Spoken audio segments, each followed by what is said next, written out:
अस्सलामुअलैकुम दोस्तों। छा बालाज खान मल्हार खे जेल अंदर करायो या वरी सारंग उन खे जेल अंदर करायो, मतलब त अॻिते हली मल्हार जेल मां आज़ाद थींदो या वरी न। तब सॼी ॻाल्हि ॿोल शुरू करण खां पहिरियां जेकॾहिं तव्हां असांजे यूट्यूब चैनल ते नवां आहियो त महिरबानी करे असांजे यूट्यूब चैनल खे सब्सक्राइब करे ऐं घंटी जे बटन ते क्लिक करे नोटिफिकेशन बि ऑल करे छॾींदा जी नई ईंदड़ वीडियो जी नोटिफिकेशन अवां ताईं बावक़्त पहुची सघे।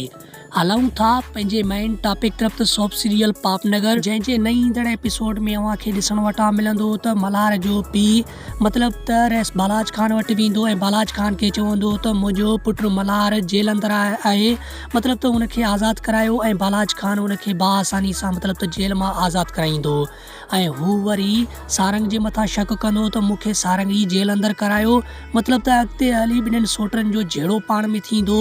पर अॻिते हली मतिलब त सारंग जहिड़े खां लवाए वेंदो, छो जो मल्हार जी भेण जी शादी मतिलब त सारंग सां थियल आहे। उनजे लाइ हू मतिलब त मल्हार सां घणो जहिड़ो कोन कंदो ऐं अॻिते हली ड्रामे में इलाही ज़बरदस्त मज़ो हूंदो ऐं होॾां वरी मंठार बि हद खां वधीक बालाज खान खां नफ़रत कंदो ऐं अॻिते हली मतिलब त ड्रामे में इलाही ज़बरदस्त मज़ो हूंदो। उमेद आहे त हीअ वीडियो तव्हांखे पसंदि आयो हूंदो। जे वीडियो पसंदि आयो हुजे त वीडियो खे लाइक ऐं चैनल खे सब्सक्राइब करणु न विसारींदा। मिलंदासीं कंहिं नई वीडियो सां गॾु, तेसिताईं मूंखे ॾींदा इजाज़त। अल्लाह हाफ़िज़।